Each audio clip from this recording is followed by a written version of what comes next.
Okay, so I am off to Yetminster today to see a French bulldog called Otis, which is lovely because I do love my Frenchies. However, they definitely aren't an easy breed.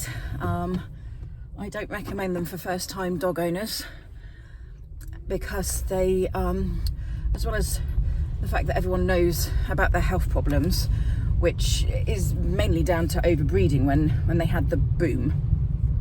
So when I got my Frenchie, there were only about 250 French bulldogs left in the country, and it was a time when people were very worried that the breed was going to die out. Hard to imagine now, I know, but this was, well, 12 years ago. So I've always loved the breed and wanted one for a long time. I spent 2 years researching breeders to make sure that I got one that was very healthy, could breathe properly, and had a longer spine than they like them to have for dog shows, because the shorter spine, which is what's known as cobby, it's called they're cobby because they're kind of compact. It's actually not good for them. So I didn't want one that was like a show dog, because they're actually not as healthy as they're supposed to be. So yeah, spent a lot of time researching, got my little Frenchie puck, awesome little puppy. I've never had, in 12 years, the only health problem I've ever had with him is that he is prone to eye infections. But I've had no issues with his breathing, no issues with his spine or anything. So he's been a very healthy little dog. Now the problem is whenever any breed of dog becomes really popular, people start breeding them like mad with no real research or care about the health issues, because obviously there's some great breeders out there that do that, but there's a lot of unscrupulous breeders who are just doing it for money. When a breed becomes really popular, obviously the idea of making some quick money is very popular, and obviously French bulldogs are an expensive breed. They quite often have to be born by C-section, so the vet bills are more expensive when you're breeding them, and sometimes they even have to be artificially inseminated because of the shape of them, and the breathing makes it very difficult for them to breed naturally. So it's all very problematic, and like I say, there was a lot of unscrupulous breeding out there, and it has messed the dog up, I'm afraid, quite a lot. So we do go out and work with a lot of Frenchies these days. Never used to before the boom. In fact, I'd hardly seen any before the boom, but obviously now there's a lot more of them, and because of the way they've been overbred, there's a lot more problems with them, because it doesn't just cause physical problems, it causes psychological problems, neurological problems, all sorts of things. So anyway, this particular Frenchie, I've no idea about his breeding, so I probably won't notice that until I get there and see him. I can normally spot quite quickly if they have been badly bred, but you know, we can't blame the owners for these sorts of things, because you know, whenever you go to a breeder or buy a dog from anywhere, they're always going to tell you that everything's wonderful, and you're not going to know any better unless you're incredibly clued up about this stuff. So I never like to judge or blame. It's not helpful. It's not what I'm here for. It doesn't change anything. We can't change the way the dog's been bred, whether it's been really well bred or badly bred. There's nothing to do about it now. So there's no point being judgy or blamey. We just have to look at the dog in front of us and get on with making it the happiest dog possible. So this dog, little Otis, sounds adorable, except apparently if he knows you, he's your best mate and he loves you. But if he doesn't know you, he is very aggressive. So we're going out to do our biggest package, because it's the only one that deals with this level of aggression. So his main problem with aggression is territorial. So when new people come to the house, which is great because it's exactly what I'm going to see, and he does have a bite history, so he's not just going to bark a lot. He is going to attempt to bite, I would imagine. So we're not going to get bitten. I've already advised them to have him on a lead, and I'll be able to show them what to do when I first go in and make sure that nothing happens. And then from what they've told me, once he's got used to me, he's going to be absolutely fine. So it's just that kind of first 5-10 minutes that he's just losing his shit, basically. And it's all going to be fear. Yes, it's territorial, but pretty much all aggression in dogs is fear-based. So we will be able to get it sorted. He's also got an issue with barking and guarding at the window, people walking past, things like that, which is obviously connected. It's all the same territorial issue. And he is not great if strangers approach him on a walk and go to stroke him. So he won't go up to people and just randomly bite them. But if people come to him and don't listen to the owners saying please don't touch him, then he's not happy about that either. And then what else have I got on the list? I'm trying to think. Oh yeah, very playful with other dogs, but he won't recall from play, and pulls really badly on the lead. So quite a few things we need to look at today. So I'll probably be there, I would have thought, quite some time. But I'm looking forward to it. It's like I said, I do like my Frenchies. They're very interesting to work with. They're quite a specific breed, so it's good that I know the breed really well, because they are very high intensity. So they're kind of one of those breeds that goes from 0 to 60 in a heartbeat. And this is what we need to stop happening. We need to chill him out, keep him calm, and get him having a thought process about his behaviour, because what he'll be doing at the moment is just there's no thought process whatsoever. It's just, the trigger happens, somebody knocking on the door, and he goes ballistic. There's no in between. Yeah, he's not thinking, what shall I do now, looking to his owners for guidance. He's just blindly reacting to it, and that we need to stop that. We need to get him calm enough to be able to have a thought process, and then listen when he's told, no mate, don't do that, that's just silly. So yeah, we will be doing a lot of work with little Otis today. I'm looking forward to it, and I'll take lots of videos hopefully, and I will update you after the session. Wow. Oh yes. Holy crap. Wow. Okay. Wow. Hiya. Wow. Did you want him shot away? No. He's on a lead and muzzled. That's fine. That's what I wanted. Yeah, I wanted to see what's going on. Right. This is Otis.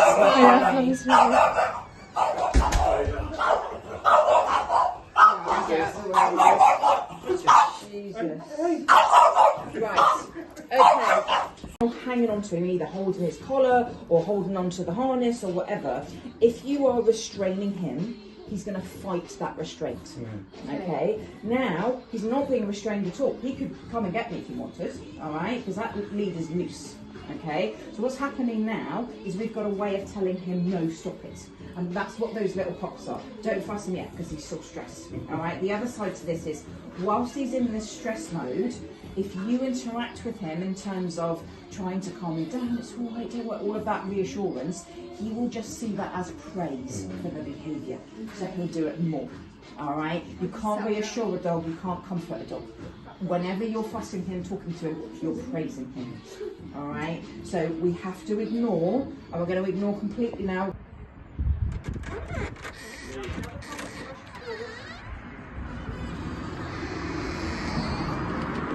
Make sure we don't keep staring too much. Good.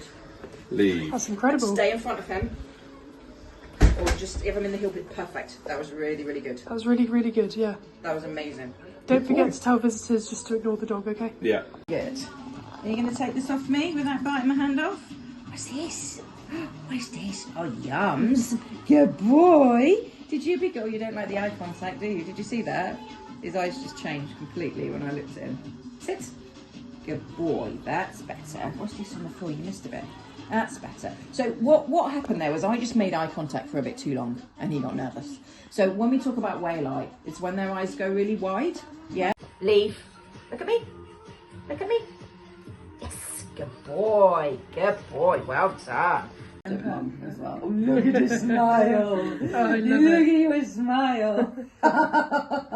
Like it's all about me. You're so cute. Do you want more treats? Yeah. No more treats. Oh my goodness. Sit. You got to actually work for it. Sit. No treat if you don't sit. It's that simple. Sit. Oh, good boy. Good boy. Oh, dum, dum, dum, dum, dum. He's a nice. He's a nice. Good man. Oh, he's just too cute. Oh, we can't just send fuss you every day. We got work to do. Right. We can.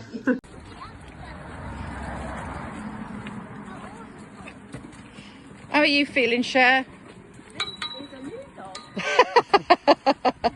So we're happy. Look at him. And you're just strolling along. Wow. Good. Oh, I've never walked in like this. Does this feel My arm is nice? still intact. Little pressure up, he's getting a bit too far ahead. That's it, beautiful. That was perfect. Now he's back in that heel, you're nice and slack. Wow, this is lovely. Yeah, just stop and do what I did and say hello, but use your body language. Beautiful. Beautiful. Okay, you don't have to stand like that. You can put your leg, there you go, just stand there, that's fine. He's not bothered now. So this would be the time where you'd want to give him a treat because we've got a nice slack lead. He's a good boy. Yes, you are. And he's not staring at him. He's not fixating and he's not lunging. So when he's calm with a dog like this, reward that. Tell him good boy, give him a treat every time. So he's learning when I'm calm around the dog, good things happen. So don't let him get in front of you. That's it. Beautiful. Beautiful. So look at Puck's body language. He's so funny. Next time we meet, I'm convinced because of all the work you're going to do, his body language will be very different. He'll be a lot more comfortable. But at the moment, what he's doing by not looking at him is he's making sure that he doesn't accidentally think that he's being confrontational. Yeah. Yeah, and that's why he's got his head turned away and he's sideways on. It's classic. You're a good boy, dude. Good boy, Otis. Well done, mate. Yeah, you staying real calm. Look at your little face.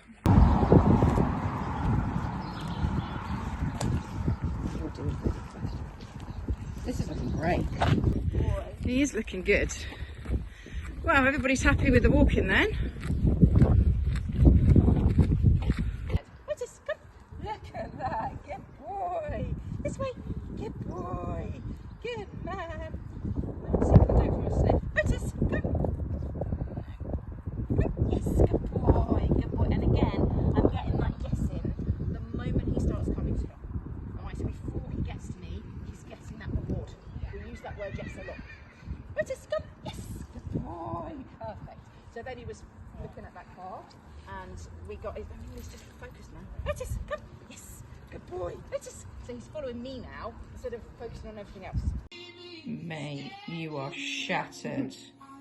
Did we do a lot of work, eh? Are you a good boy? Yeah, you are. Look at his little face. Oh, Otis, you've been so good. Just finished that session with, oh my goodness, Frenchie that I really fell in love with.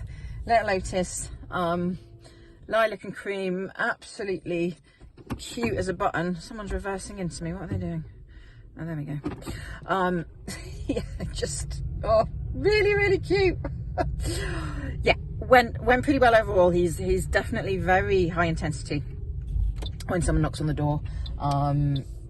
As you will have seen in the videos, we did a lot of work with him. He's very tired.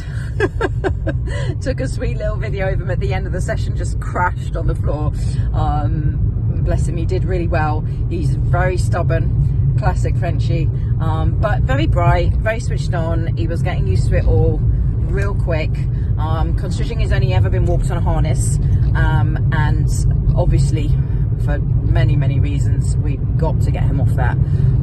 So damaging physically, and especially as he was just pulling on it, like literally scraping the floor, you know, pulling, which is so bad for them, and going to cause all sorts of problems with his joints and his spine and everything. So had to get him off that, which means we had to condition him to walk with something around his neck, which is a lot safer.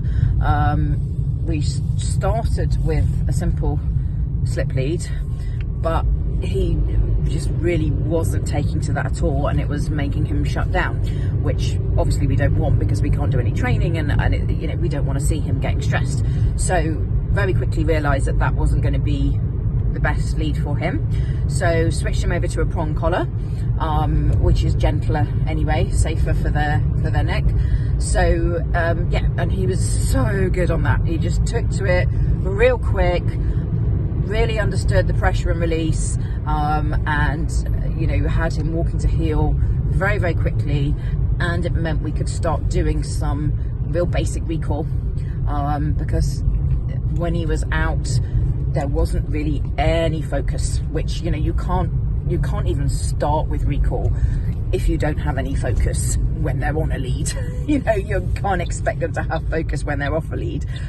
Never mind, you know, clearly when he saw another dog, all of the focus was just fixated on the dog, not aggressively, just really intense, high intensity, I want to play. But obviously for his safety as well, we can't have him just bombing over to every dog, jumping on them wanting to play, because if he does that to the wrong dog one day, you know, there's going to be trouble. So yeah, we just can't have that. It's not okay, manners wise, and it's not safe for anybody. So yeah, so they're not going to be letting him off the lead for a while. They're going to be working on the heel work, working on short lead recall, getting that focus, which he was really starting to get by the end of the session. But we also, because we did such a lot, I didn't want to overstimulate him and push him too far, so we kept the walk reasonably short, got him used to the new collar and lead.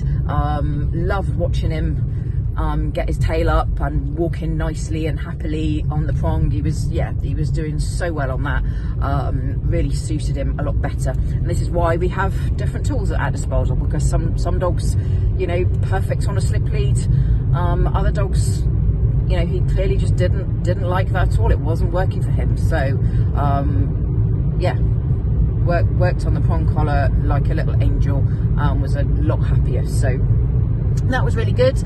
We definitely made some progress with people knocking on the door, but again, we don't want to do that 10 times in one session, because we're just winding him up each time.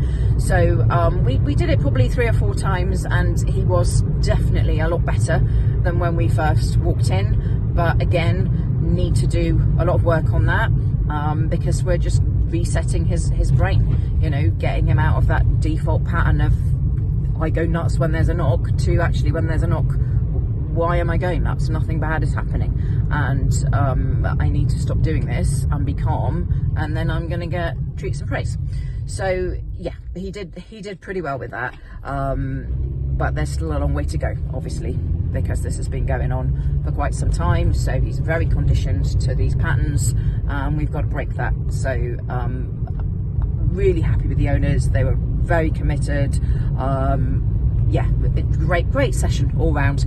Everybody wants to make sure they're doing the right thing. We had the whole family there, which was lovely, because it means that the kids are going to follow the same rules as well. The kids were amazing actually in that session, so well behaved. And yeah, considering they had to put up with me yakking on for 3 hours, we didn't get any playing up or, you know, nothing. It was a really lovely session, lovely people, very, very sweet dog that myself and Alice, who you might have seen in the video, she's one of my trainees, she really felt for him as well. So yeah, it was really good and a lot of work done. So now I'm going to go home and get everything typed up as usual. I will talk to you a little bit more then. Hi guys, so just got in from that lovely session with sweet little Otis, and as usual, paperwork time. It is 6:15 and I will probably be working now for at least another 2 hours, which is why I have no social life. So yeah, I need to type up the plan for them, make sure we did quite a lot today, and there was a lot of different things to work on, so I need to make sure that they know exactly what they're doing, because it's a lot for people to take in the first session, because we need to cover leadership structure and we need to cover all the specific issues. So this will all be typed up and sent over in their plan. They will get access to their online training classes. The dog hasn't done a lot in terms of training exercises, so there's definitely some kind of frustration there. He's definitely not using his brain enough, so I've advised that they do a lot more mental stimulation, start doing some training exercises, getting some positivity. It would be good to do things like that when he's out and getting the focus, and also when visitors are in the house. So as well as getting the positive association from the treats when he's calmed down around visitors, you know, we can also do some training exercises. Just, yeah, there needs to be lots of positive associations with them when they're out, instead of focusing on everything else, and with new people in the house. Because to be honest, once he's got over himself and he's, you know, done all the crazy that you saw when people first go in, he was lovely. You know, the muzzle came off within, you know, 10-15 minutes, and he was absolutely lovely, and we could do anything with him. So, you know, he's a lovely dog. He's just having these kind of really high intensity reactions to anything which he perceives as worrying in any way, and obviously that territorial instinct is making that even worse. So yeah, I could probably talk about little Otis for hours, because he was fab, but a lot of, you know, specific work that needs to be done. But lucky for Otis, fantastic owners who want to put the work in, you know, really committed to following the plan. And then I've arranged to go and see them again in 3 weeks. So see how they're getting on, make sure everything's going smoothly, tweak things if we need to, and do some more work with the recall, so that we can work on eventually getting him safely off the lead. So yeah, second session will be another home visit, probably a couple of hours, just seeing where they're at, and what still needs to happen, and doing some more work. So we will I'll take another video with that one, so we can see how well he's doing, and I will see you then.